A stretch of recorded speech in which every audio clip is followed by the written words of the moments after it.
Hello student, Hindi mirror with Suniti channel में आपका फिर से स्वागत है। कैसे हैं आप सब स्टूडेंट? आज की वीडियो रस विषय पर बनाई गई है, जिसमें रस परिचय के साथ रस के सभी अंगों और भेदों को विस्तार से समझाया गया है।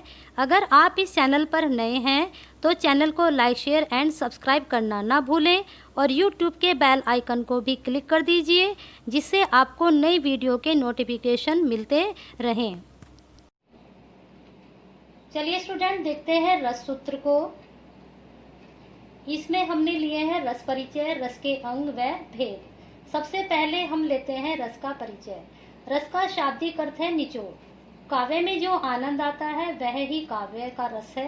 काव्य में आने वाला आनंद अर्थात रस लौकिक न होकर अलौकिक होता है। यानी कि जो हम काव्य पढ़ते हैं या सुनते हैं तो उसमें जो रस का अनुभव करते हैं वह ही रस होता है। फिर आगे चलते हैं, आगे देखते हैं रस के सभी अंग।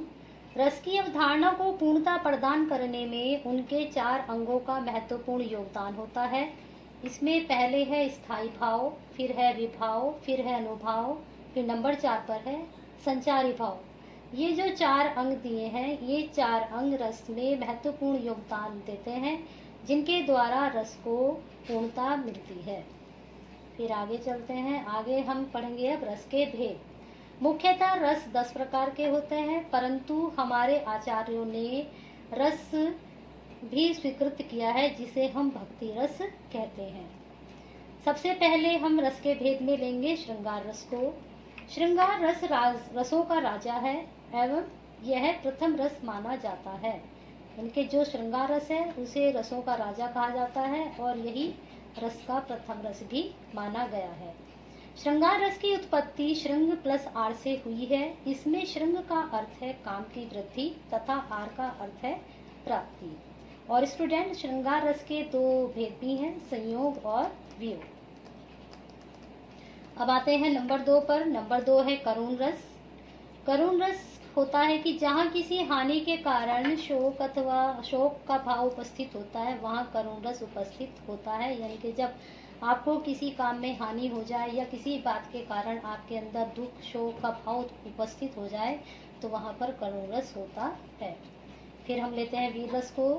वीर रस क्या होता है? जहाँ विषय और वर्णन में उत्साह युक्त वीरता के भाव को प्रदर्शित किया जाता है, वहाँ वीर रस होता है। यानी कि जब आपके अंदर किसी बात को लेकर आप वर्णन करते हैं तो उसमें उत्साह होता है, वीरता का भाव दिखता है, तो वहाँ पर वीर रस होता है।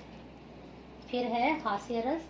आचार्यों के अनुसार हास्य नामक स्थायी भाव अपने अनुकूल विभाव, अनुभाव और संचारी भाव के सहयोग से अभिव्यक्त होकर जब आस्वाद का रूप धारण कर लेता है, तब उसे हास्य रस कहते हैं।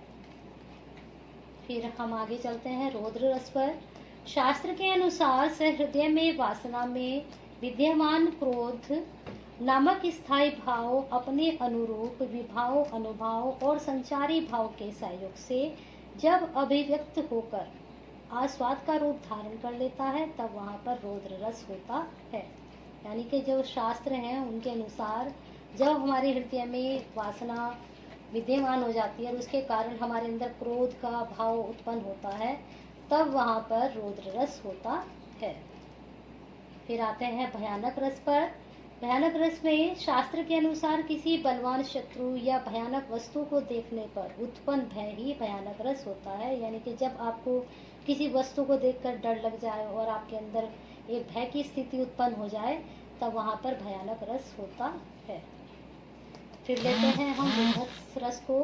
विभत्स रस में आचार्यों के अनुसार जब घृणा का भाव अपने अनुरूप आलंबन, उद्दीपन एवं संचारी भाव के सहयोग से आस्वाद का रूप धारण कर लेता है, तब वहाँ पर विभत्स रस होता है। लेकिन जब हमारे अंदर घृणा के भाव आ जाते हैं और उसके अनुसार ही आलंबन, उद्दीपन व संचारी भाव के सहयोग से आस्वाद हो जाता है, तो वहाँ पर विभत्स रस हो जाता है। फिर है अद्वैत रस। अद्वैत रस में विस्मय करने वाला अद्वैत रस कहलाता है। फिर आगे है शांत रस। शांत रस क्या होता है? जैसे नाम से ही पता चल रहा है कि शांति या शांत रस होना चाहिए। तत्व ज्ञान और वैराग्य से शांत रस की उत्पत्ति मानी गई है। इसका स्थायी भाव निर्वेद या शम है। तत्व ज्ञान यानी कि जब आपको किसी चीज़ के बारे में ज्ञान प्राप्त हो जाता है और आपके अंदर वैराग्य का भाव उत्पन्न हो जाता है तो आप शांति की ओर चले जाते हैं, तो वहाँ पर शांत रस की उत्पत्ति होती है और इसका स्थायी भाव निर्वेद या शम माना गया है। फिर नंबर 10 पर आता है वात्सल्य रस। वात्सल्य रस वत्सल रस नामक भाव जब अपने अनुरूप विभाव अनुभव और संचारी भाव से युक्त होकर आस्वाद का रूप धारण कर लेता है, तब वह वात्सल्य रस में परिणत हो जाता है। वत्सल क्या होता है? प्यार। जब हम अपने माता पिता से प्यार करते हैं, इसे माता पिता का प्यार का ज़्यादा बताया गया है, तो वहाँ पर वात्सल्य रस होता है। तो स्टूडेंट, हिंदी मिरर विश्वनीति चैनल के साथ आज आपने रस सूत्र को समझा। आप इसी तरह से हिंदी मिरर विश्वनीति चैनल के साथ जुड़े रहिए और अपनी हिंदी को नई दिशा देते रहिए। अगर आज आपकी वीडियो पसंद आई है तो आप इस वीडियो को लाइक एंड शेयर करना ना भूलें।